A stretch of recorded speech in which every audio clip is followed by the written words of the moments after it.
Hey YouTube here, going to talk about things going on in the world around us, and bear with me. In this episode, I'll be covering some uncomfortable topics and showing some videos that might make your skin crawl. And also, I'll put links in my other channel, because I'm going to upload this to both my channels, I don't care. Other channels, BitChute and Rumble, because I don't expect this episode to stay on forever on YouTube because of YouTube being YouTube. But I'm still going to be careful with my language, and but I'm gonna take off the gloves a little more in this because I'm tired of it all. But this whole thing started because I got like an E.A.S. notification, emergency alert system, that on your phone, and usually it's like a kid's been kidnapped, or there's someone who is a severe endangered person, or there's an earthquake within 100 miles, or there's a flood warning or something. But nope. The notification I got was, get your vaccine today. And I was like, what? In my county, the county of Santa Clara, we've been the most locked down county throughout all of COVID. We were the first county in the nation to lock down, and we have yet to completely reopen. And our county has just entered what the state of California calls the yellow tier, which means the infection rate is down to only 2 per 100,000 people. And I still get an emergency alert system notification to get my vaccine. Now, they may have sent more before to other area codes or other people in other areas that I hadn't received, but I think it's a gross misuse of an emergency system, and it's somewhat frustrating. And it's also frustrating because more and more and more and more people are learning about the virus is it's not what we thought it was in March of 2020. It's we're learning that 78% of those who have died of COVID had comorbidities, and around that same percentage of people also were obese. And so it shows that not only is it that it's a virus with a very high survival rate, but it's one that by far most of the deaths due to this virus are thanks to comorbidities, which basically is saying it just assisted you in your passing with you have another illness. That being said, I'm not going to say that COVID isn't a dangerous virus, because it has taken the lives of many. And I'm also not going to say that wearing a mask might help. Like if a concert venue is going to say to me, in order to enter this venue, you'll have to present a negative test, and during this concert, for at least for the next year or so, you have to wear a mask. That makes sense. But we've had now Florida and Texas both for months and months. Florida since August of last year. Texas for the past 2 months have dropped their mask requirement. And when they did, Joe Biden said it's Neanderthal thinking of Texas to think it's a good idea to drop their mask requirement. But now Texas, a state, the second most populous state in the United States, has for the first time reported 0 COVID deaths in a day. 0 in a day. But they haven't been requiring mask wearing for 2 months already. Is that Neanderthal thinking? And Texas and Florida economies are doing great. California is having this mass exodus because, if you have a business like a gym or something, for example, you haven't been able to reopen for a year. So obviously, me getting this emergency alert system did ruffle all these feathers in me. And then, so obviously, I reached out to a bunch of people like, hey, what the heck? I thought California was in the clear. Now it's like an emergency where I need this, and I got a lot of responses, and I'll take you through each of the responses I got. Uh, First, it's getting worse. If you live on the West Coast, in the state of Oregon, here's what's going on according to Epoch Times. Oregon, first state to require vaccination proof for maskless entry into businesses, workplaces, and churches. So now this is fascist.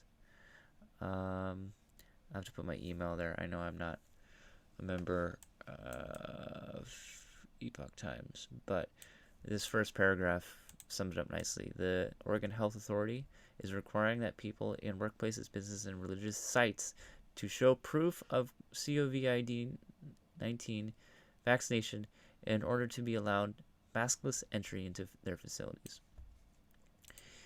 All right, so I'll just stop sharing really quick.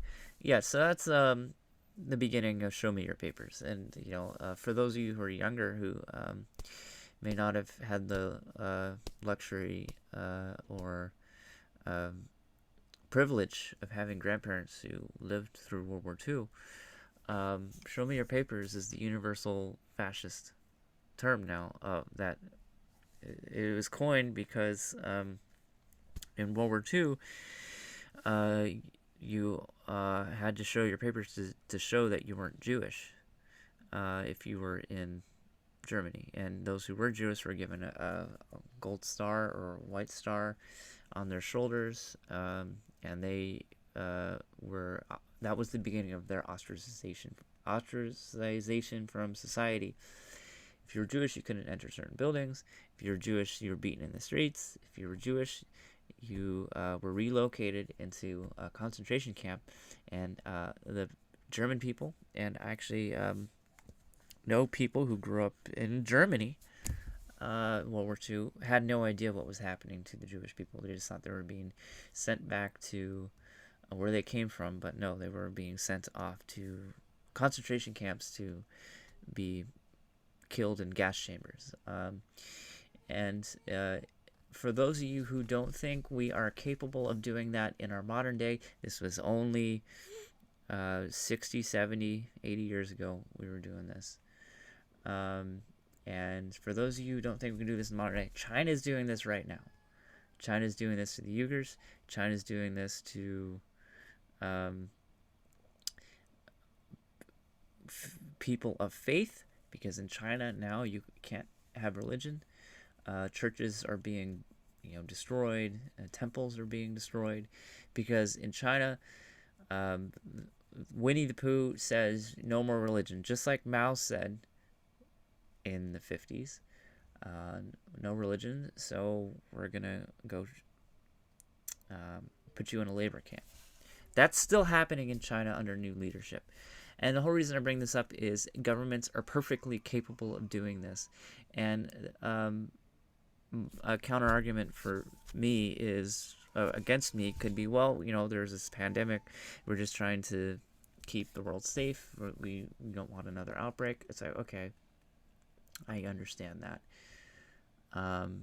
But the Oregon people are not happy about it. The people in Oregon are not happy about it. In fact, a large portion of the counties in Oregon have voted to secede from Oregon into Idaho. So now Oregon's getting split in half. If it were to pass, which it's already kind of moving in that direction, but the Oregonian people are not happy about their leadership.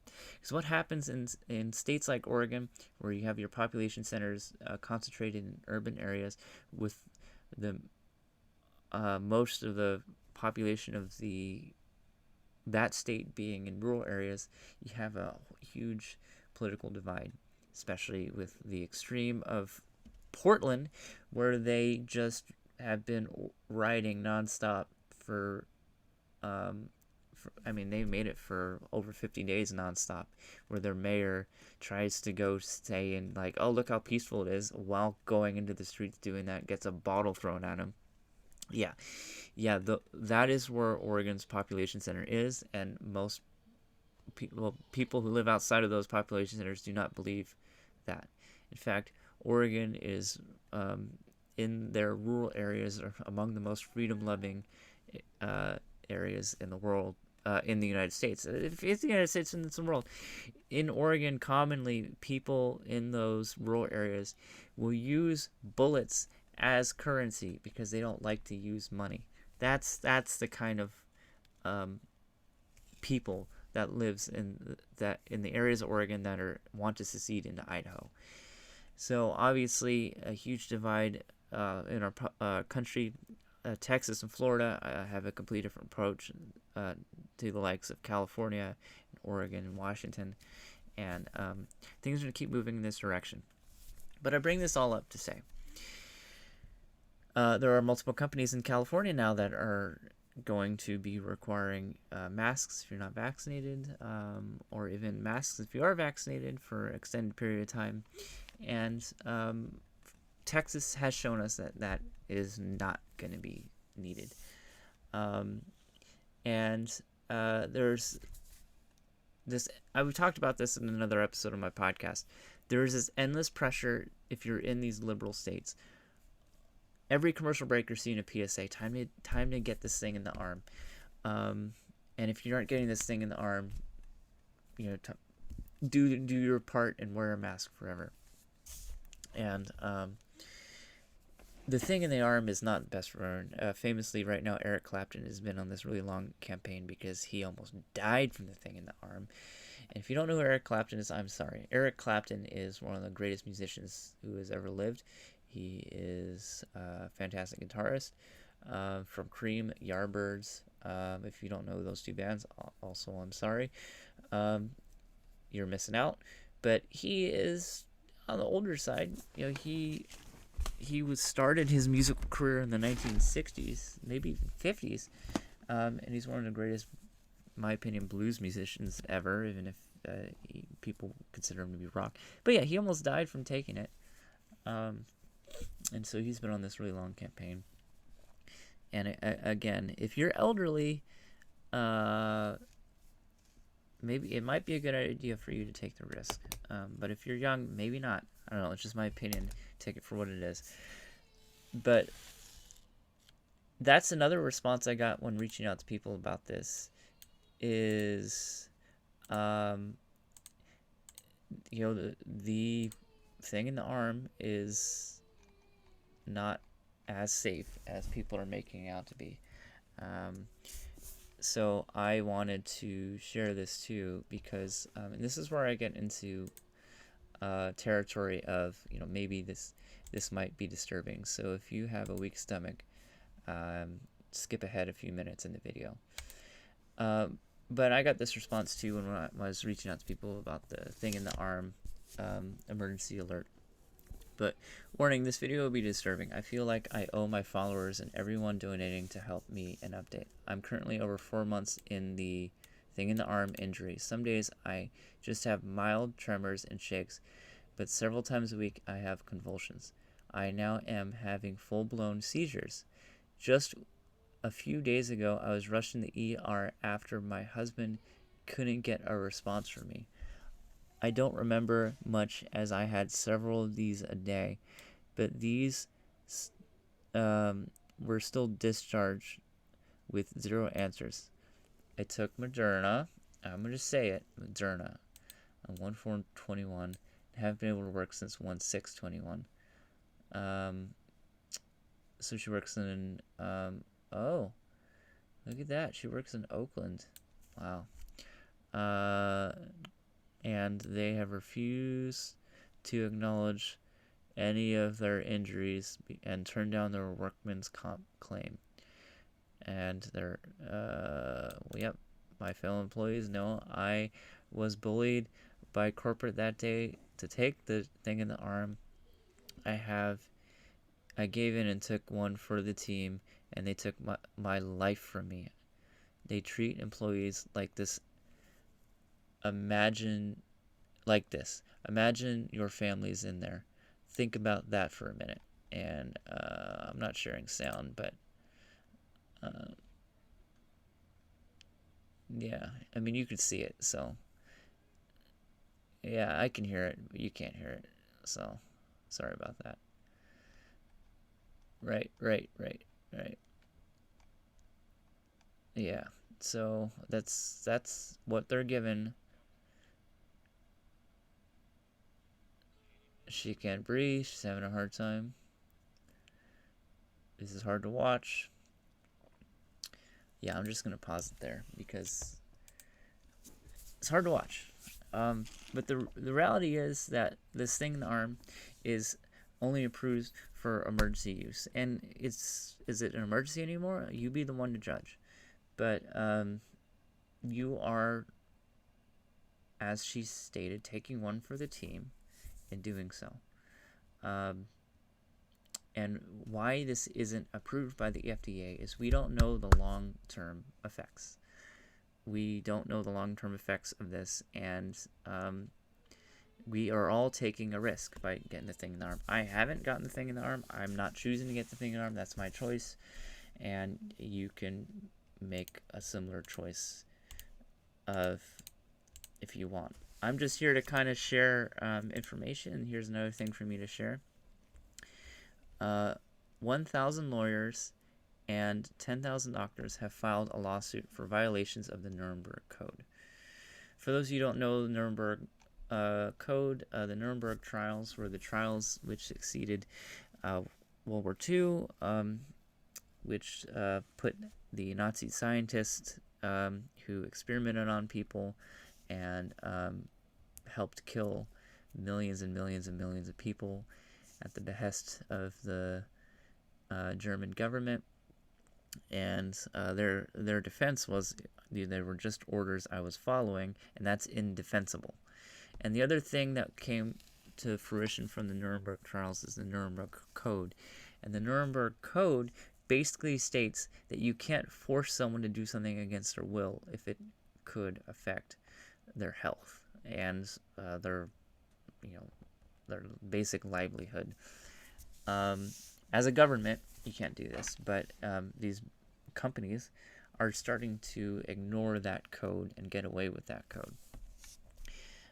So now a large team of more than 1,000 lawyers and over 10,000 medical experts, led by Dr. Rainer Fulmich, has initiated legal proceedings against the CDC, WHO, and the Davos Group for crimes against humanity. Fulmich and his team present incorrect PCR tests and the order for doctors to describe any comorbidity death as a COVID death as a fraud. So basically, this is true. As I mentioned earlier, the majority of the deaths with COVID are comorbidities. But how we are able to get this very high COVID fatality number in the United States, and not only that, but globally, is to list any death which was assisted by COVID as COVID. For example, there was a guy who had a severe motorcycle accident who was listed as COVID death. George Floyd, he had COVID. A lot of people don't know that. Yeah, it's important to talk about. And this sort of stuff's happening all over the country. People are fighting back. But also, there's Senate hearings and stuff. A lot of people have eyes on Rand Paul for finally, I forgot to share sound, finally go after Fauci with what his issues are. But here's a Senate hearing with more of these issues. We'll watch this together because you've made it this far. Thank you for your service. Doctor, thank you for your testimony. Thank you for being here very much. The chair calls Dr. Ben Edwards. Ben Edwards. Dr. Ben Edwards. Dr. Edwards, welcome. Get situated there, then introduce yourself and give us your testimony.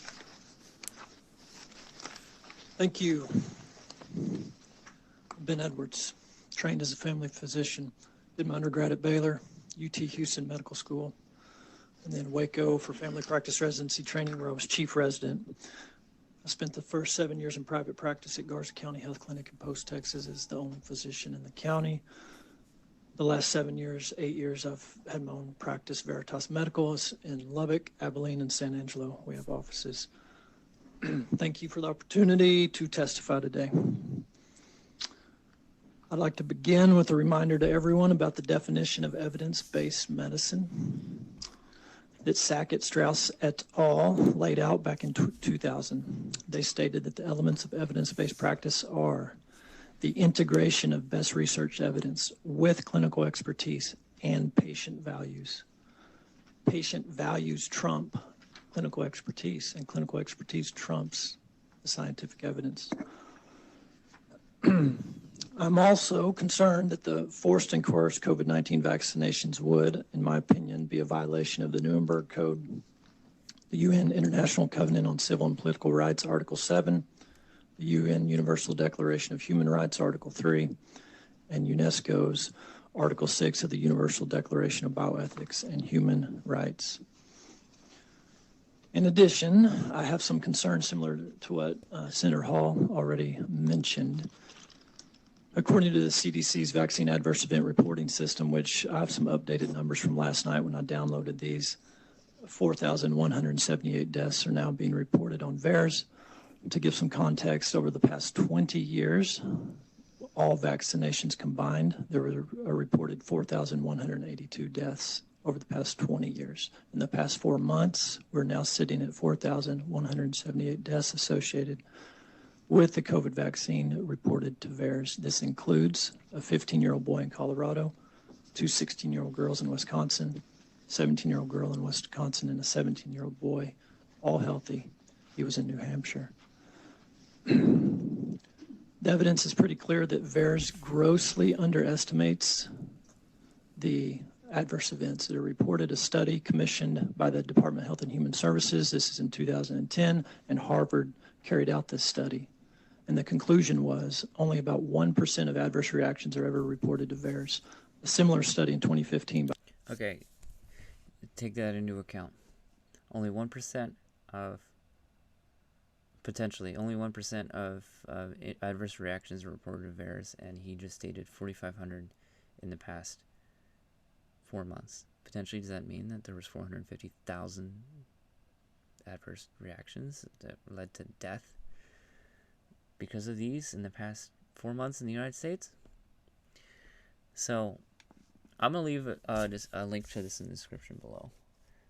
That way you can watch the rest for yourself. And I'm going to leave a link in the description for everything I've seen we watched together in this video in the description below. So support the official release, as parody dubbers often say.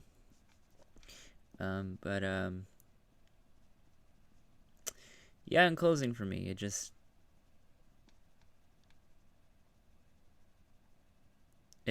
hurts. You know, we as a society have stopped fighting for what is right because the media has taken over and has given up journalistic integrity, and is full on a propaganda machine. A lot has happened in this past year. And at one point we had real reporters who would challenge the narrative, like John Stossel, who did what was called investigative journalism. Now we have parrots in front of our TVs speaking to us every day on our television sets, just reading from a prompter. And often what's in that prompter comes from the top, and what comes from the top was given to them by the likes of Big Pharma and those in power who are profiting from it. So, yeah, if you like what you see, and if you made it this far, awesome. Spot me a like, subscribe, check out my links, and share this video. If you're watching on YouTube, check me out on Rumble and BitChute, because this probably won't stay on YouTube. Anyways, keep it right here, and I will catch you guys on the next one.